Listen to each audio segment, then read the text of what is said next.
Nhìn thì thơm ngon đến khó cưỡng, nhưng có bao giờ bạn để ý, đôi khi nấm mua về lại có mùi lạ, hơi hắc lên mũi không? Mình từng nghĩ đó là mùi tự nhiên cho đến khi biết được sự thật.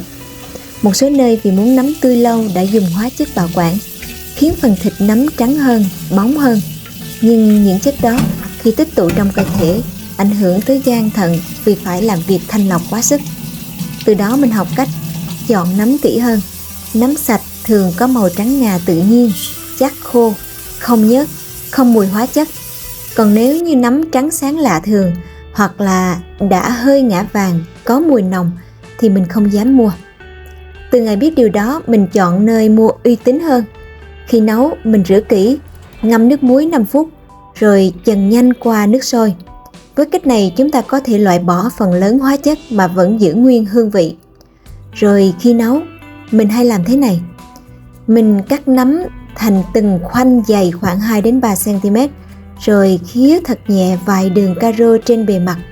Nghe thì giống trang trí, nhưng thực ra thì nó sẽ giúp nấm thấm gia vị và chín đều hơn.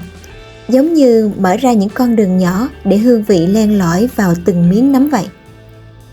Khi áp chảo, mình để lửa vừa, cho chút dầu rồi đặt nấm vào.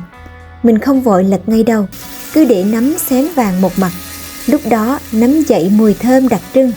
Từ xa đã nghe thấy mùi thơm mà ngay cả đứa trẻ biếng ăn như con mình cũng chạy ngay vào bếp và hỏi: mẹ nấu món gì mà thơm vậy? Và ăn vào thì có vị ngọt tự nhiên, ngon lắm, các bạn làm thử đi. Khi hai mặt nấm đã vàng rộm, ăn không vầy thì cũng ngon lắm rồi. Nhưng nếu ăn với cơm thì mình sẽ rưới nhẹ chút sốt cuối cùng, như là sốt bơ tỏi hoặc là mắm chay, hoặc là chúng ta có thể rim với chút nước sốt trên bếp cho đậm đà hơn. Những đường khía lúc này giữ trọn phần sốt, làm miếng nấm mọng nước và ngọt thanh hơn. Kết quả là một miếng nấm dai nhẹ bên ngoài, mọng nước bên trong. Ăn vào bạn sẽ cảm nhận được cái hương vị tự nhiên của nấm, ngon đến mức chưa kịp dọn ăn cơm thì con mình đã ăn thử trong bếp gần hết đĩa nấm luôn rồi.